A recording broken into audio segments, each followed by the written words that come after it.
Greenwood, Oklahoma, 1921. The north side of Tulsa was a prosperous community, exclusively black, because Jim Crow laws prohibited Negroes from living in white neighborhoods, where it was said more than 3,000 Ku Klux Klan members resided in the area. At that time, there were countless all-black communities, like Greenwood, scattered throughout the U.S. 60 in Oklahoma Territory alone. Greenwood, however, was the jewel of Negro America. Though white Tulsans called it Little Africa, Booker T. Washington gave it the name we know it as today, Black Wall Street.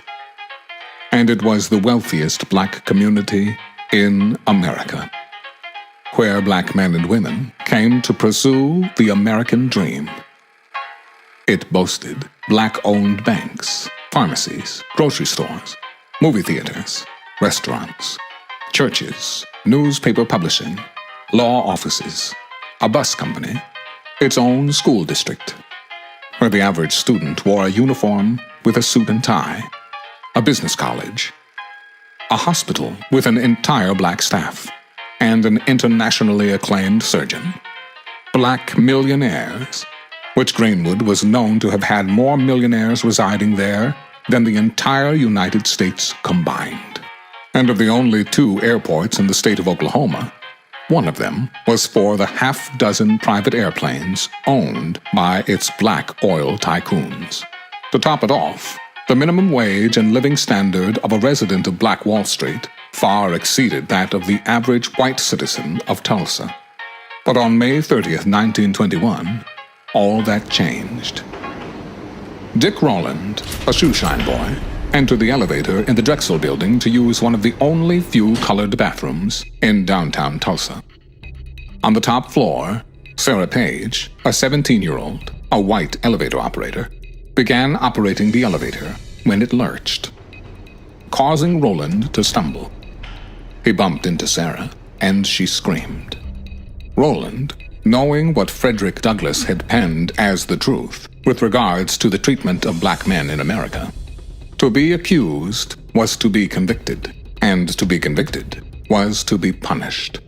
In this case, punishment, when it came to the accusations of a white woman, meant death, and knowing her scream was a likely death sentence.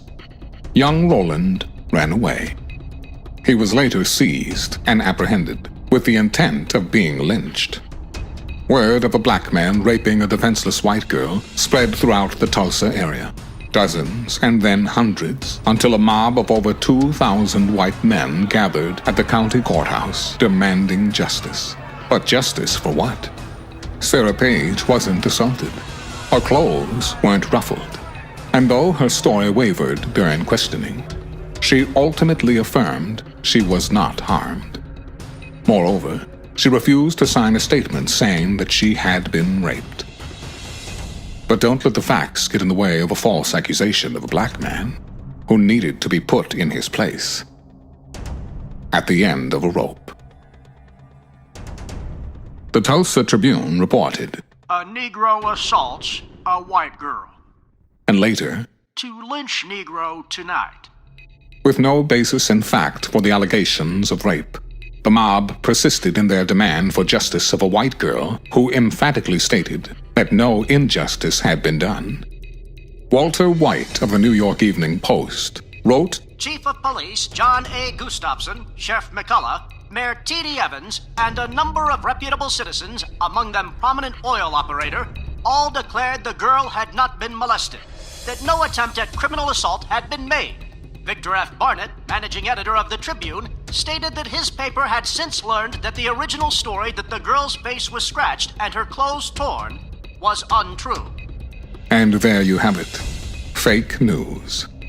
But the damage had already been done, and the wheels were set in motion.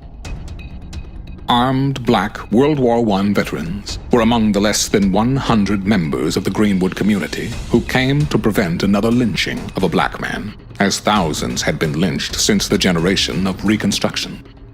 A verbal confrontation led to a shot being fired, triggering what would soon become the most bloody racial conflict in American history.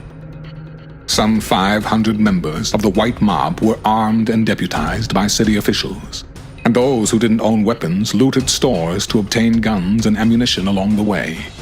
Thousands of angry white men descended upon Little Africa, as a few white families provided sanctuary to those fleeing from violence.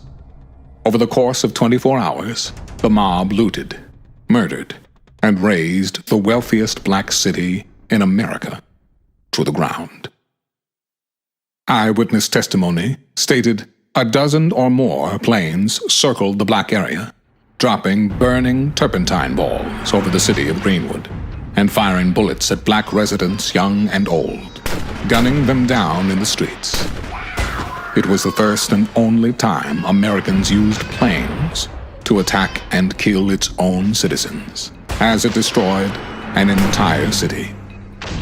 Authorities engaged in a concerted effort to prevent help from arriving until considerable damage was done, by cutting off communication requesting help, blocking transportation ways of firefighters and ambulances, and even preventing the Red Cross from coming in earlier to help the injured and terrorized community.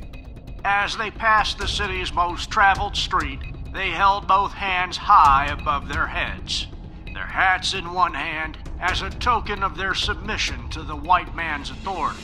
They will not return to the homes they had on Tuesday afternoon, only the heaps of ashes, the angry white man's reprisal for the wrong inflicted on them by the inferior race. Tulsa Tribune. Following the massacre, insurance companies refused to compensate the residents, though the city and its officials were found negligent in preventing it. Decades of silence about the terror, violence, and theft passed. There were no convictions for any of the charges related to the murders or violence.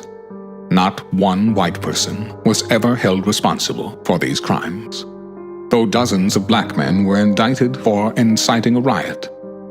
Government and city officials not only failed to invest and rebuild the once thriving Greenwood community, but blocked efforts to do so, and even actively sought to appropriate their land. The crime wasn't acknowledged by the city or the state of Oklahoma for over 70 years, rarely mentioning it in history books, classrooms, or even in private. Most residents grew into middle age, completely unaware of what had taken place. Even a report detailing the history of Tulsa's fire department from 1897 to 2017 made no mention of the massacre. And on that Memorial Day weekend, June 1st, 1921, Greenwood, Oklahoma, was brought to an abrupt end. Black Wall Street was wiped off the map. 300 African Americans murdered, possibly more. Thousands injured. More than 10,000 left homeless. 40 city blocks burned to the ground, and the few homes left were completely looted. The Tulsa Real Estate Exchange estimated property losses amounting to the equivalent of more than $32 million in today's money.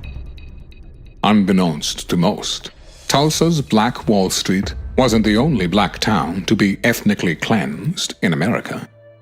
It wasn't the only city forgotten, nor was it the only black town where no one was ever arrested, prosecuted, or where victims were never compensated. Time has passed, memories have faded, and survivors have died, taking the knowledge of not only how the cities were destroyed, but arguably even more tragic, the knowledge of how these countless all-black towns were built. Can a biblical blueprint be extrapolated from what we found? That is indeed our challenge, to cooperate, coordinate, and collaborate in order to turn our desolate neighborhoods into thriving communities and build them up by utilizing the keys to economic and societal development. Let us rediscover, let us reunite, and let us rebuild a new Black Wall Street.